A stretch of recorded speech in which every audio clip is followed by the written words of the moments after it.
welcome to another vlog. Today's a Saturday and we are heading to the store or stores as always. So pupunta kami ng Walmart, baka mag-Michaels kami, pero mag-Burlington din kami.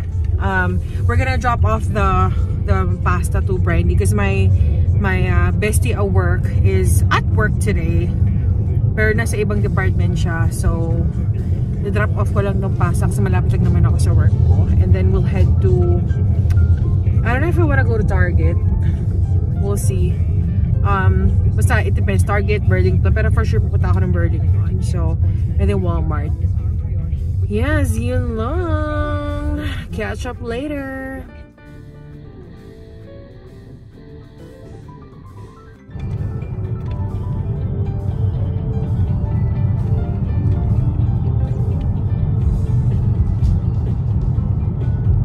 Guys, ay nasa Burlington na. Ayan. So, hindi ko sure kung makapag-vlog ako. Ay na naman tayo, pero mag-vlog din naman. Hindi ko sure makapag-vlog kami, or ako. Harap muna kami ng parking.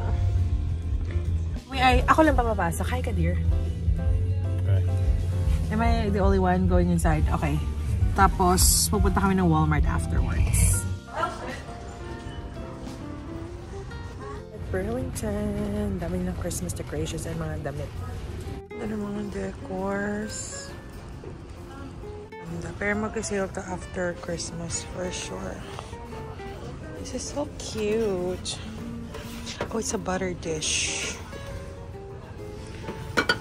It's very nice. Ang ganda-ganda. I love it. Lang naman ngayon.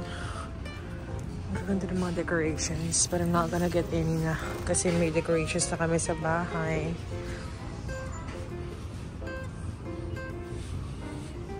I have so much stuff. Ito mga candles, may mga pang Christmas. Pwede siya pang pang gift. Pang gifts nyo. So much stuff.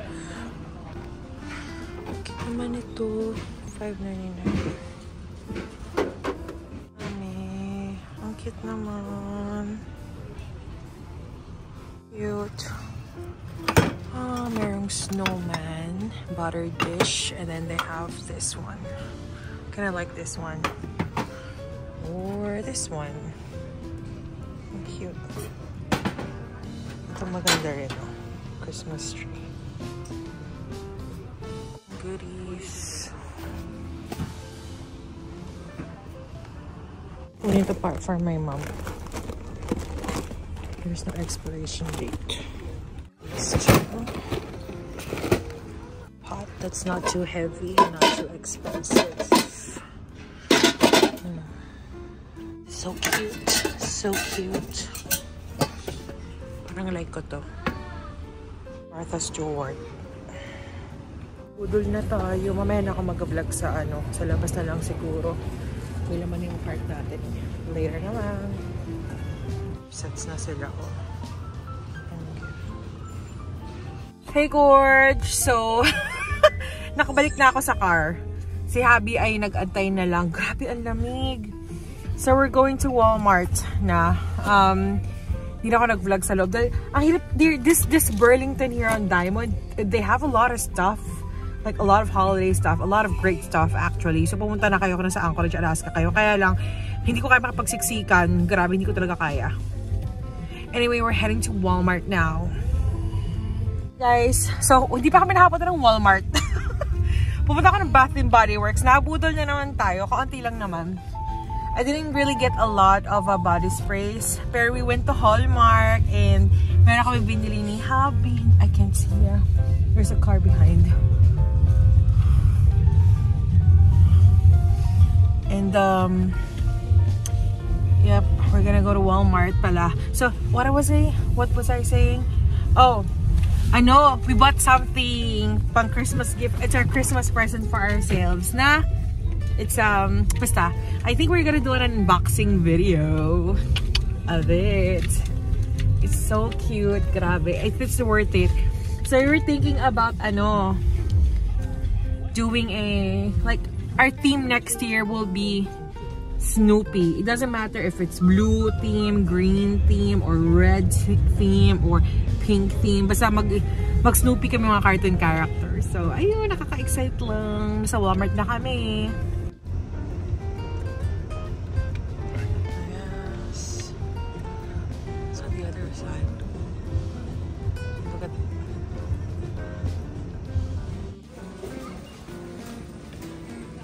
pang ano, nalagay ko sa Christmas basket na cute. So, mamaya na ako mag-vlog sa bahay kasi ang dilim na lang na madaling na ako. Gabi na, oh. Gabi na. Takpan ng 6 PM. Well, sa bagay, mabilis naman ang pagdidilim. Pagdidilim talaga dito sa ano, sa Alaska and the rest of the United States. Ganun. Parang nakakapagod kasi ang lamig-lamig. So pagdating na lang ng bahay ako mag-haul, guys. Hindi na talaga ako, wala akong energy na mag-vlog kanina sa store. Like wala talaga. Parang gusto ko lang bilhin lahat ng kailangan namin. Tapos nakalimutan ko pa yung listahan ko. So may mga dinampot tayo na hindi ko, well kailangan naman namin pero mamaya ko na nga lang i-explain. Alright, so uwi na muna kami. Ayun kami ay nakauwi na. Grabe, parang sa lahat ng vlog ko ata. Ito yung mabilisan lang tsaka medyo nakakapagod, sabi ko nga sa inyo kanina na nakakapagod kasi ang lamig. Tapos, late na nga kami umalis kasi talagang sinulit namin yung tulog dahil day off namin today and tomorrow. So, ayun guys, yung mga pinag-shopping natin. I-haul ko muna yung Walmart. Tapos, mamaya papakita ko mga pinamili ko sa Burlington. Tapos, meron kang binili hobby na pang Christmas. So, nakaka-excite. Hindi talaga siya planado na bilhin, pero sabi ko, sige, bilhin na natin kasi baka ma-out of stock pa sila. So, I'll show you later. So, Gorge, ito yung ating Walmart haul. Parang feeling ko walang kakwenta-kwenta yung vlog ko today. Hindi kasi nga ako nakapag-vlog sa loob ng Walmart. Tapos, bukod sa, syempre, hindi ko naisip gamitin yung mic ko earlier. Parang feeling ko mas confident ako na may microphone. Kasi kahit mahina yung boss ko, narinig ninyo. But, anyway, parang tamad-tamad na ako. Kasi, parang 5:15 na kami nakating ng Walmart or like 5:30. And ngayon, magka-quarter to 7 na. So, ang tagal ko sa Walmart kasi nga I forgot my list. But anyway, I got some stuff and I got some more. Pero may reason. Lagi tayo may reason. Ba't tayo namili ng marami? Pero this time, hindi talaga marami pinamili namin. Wala dito yung water. Wala dito yung laundry soap kasi nasa storage na sa baba. But I'm just gonna give you a quick glimpse of the things that I got at the grocery sa Walmart. So first, syempre may eggs ulit tayo. Alam ko last time bumili kami ng eggs sa Fred Meyers, pero bumili na ulit ako ng brown eggs kasi anytime pwede ako mag-leche flan. And then, ito yung nabili namin last time sa Walmart sa Midtown, pero sa Diamond kami namili today. Nagustuhan ni Hubby to kasi napanin na daw niya to before. And then last time, naubos na, nagharap na naman siya. Sabi ko, sige, bibili na ako nito. Parang nasa, hindi ako $7 or $8 to. And then, garlic, Texas toast, dahil nagluto ako ng pasta kanina. And then, we have corn dogs. I haven't tried this one. I don't know if it's the same corn dog that they actually sell at the store. Pero, I'm excited to try this out. And then, we have table cream. Nagkamali ako na nadampot. Dapat light pareho, but doesn't matter. Konti lang naman ang difference niya. And then, of course, we have here some tomatoes. Meron tayong jasmine rice. Hindi kami masyado nag-rice ni Dex. Kasi madalas quinoa ang kinakain namin. Pero I still got some just in case may visitors, gusto na mag-fried rice, or may potluck. And then, bumili ako nito mga parang stocking stuffers or para sa mga mugs for Christmas. So, gagawa kami ni Dex or ni Hubby ng curated na Christmas gifts, whether nasa mugs or nasa baskets. Depende kung sino yung pagbibigyan. Wala naman kami talaga masyadong pagbibigyan kasi para sa akin, it's always the thought that counts. Mas gusto ko magbigay ng food na luto. But then again, okay din magbigay ka ng parang Christmas basket. Ayoko na bumili ng mga like, towels or whatever. Gusto ko ng food, yung magpapakinabangan nila, like groceries. And then, of course, together with this, bumili tayo ng Peeps sa marshmallow. Pwede ilagay sa top ng hot cocoa. $1 each, $1 each. And then, this one is around $3, I think. Mahilig ako sa mga gantong hot cocoa topper. They have peppermint and they also have double choco, but I wanna try this one muna. And then, Ritz, pang baon. Alam niyo na yun, lagi na sa vlog ko yan. At yung hot cocoa na a little as $3. I've tried this once. This is really good. I was gonna buy the Abuelita na Nestle, pero wala sila. I got this mac and cheese. I don't know if it's gonna be part of my Christmas basket, pero gusto kong pumunta ng Costco kasi sa Costco bulto-bulto, and kung may matira man, what do you call this? Kung may matira man, pwede namin ipadala sa Pilipinas. Anyway, ito ay mga sparkling, non-alcoholic cocktail. So, pwede mo siyang ilagay sa basket. Like, kung dalawa yung pagbibigyan mo, let's say couple, dalawa, lagay mo.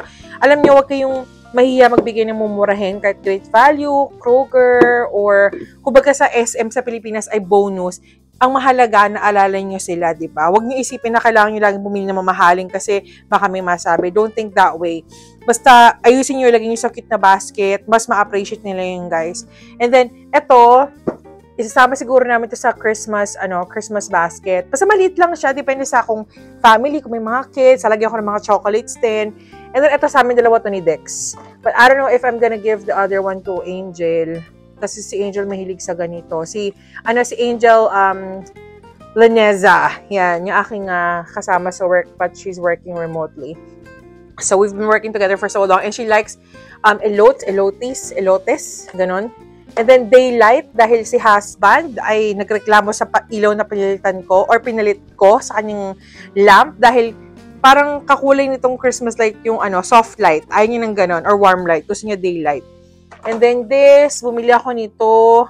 I don't know if Lowe's is more cheap, pero sa Walmart na kami, parang hindi kami paparit-parit to. So, sasabitan ko to ng aking mga walis-walis. Sabi daw matibay to, so we'll see.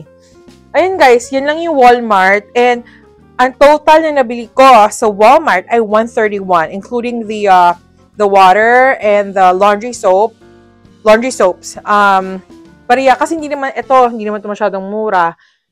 Siyempre may mga tige 8, 7, 6. Pag kinumpit mo, siyempre abot ng ganun. Pero remember, basta masaya kayo, huwag kayong manghihinayang. At pagkain naman ito guys, kailangan natin to. So, next year, susubukan namin ni Hubby, hindi ni Hubby, susubukan ko na mag $50 challenge weekly lang. Kasi marami naman kaming pagkain. And I've been doing meal plans, pero nag-stop siya. Kasi nga, parang wala na ako sa wish yung magplano. Kasi minsan, parang gusto ko ng ganito. Parang gusto ko ng ganito. Like sinigang, ng kare-kare.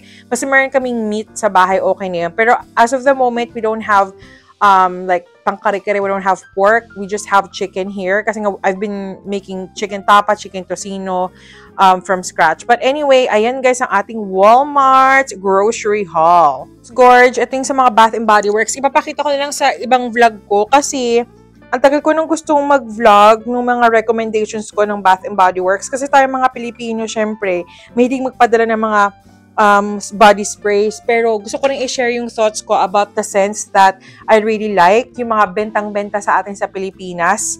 And then, ito yung mga Burlington na pinamili ko. So, mamaya ko na lang ito i-haul. Separate haul na yan. Tapos, ito yung binili namin sa Hallmark. Hindi siya kamurahan mga guys, pero super happy namin ni Dear. So parang sabi niya sa akin, Dear, I want it. Sabi ko, sige, ano ko na yan, early Christmas present sa amin. So, ayan, nakakatuwa. I'm so excited. I'll show you siguro sometime soon. So, Gorge, ayun lang po ang ating mga pinamili. Mamaya na ako mag-vlog dun sa ibang sa ibang pinamili sa Burlington. Kasi,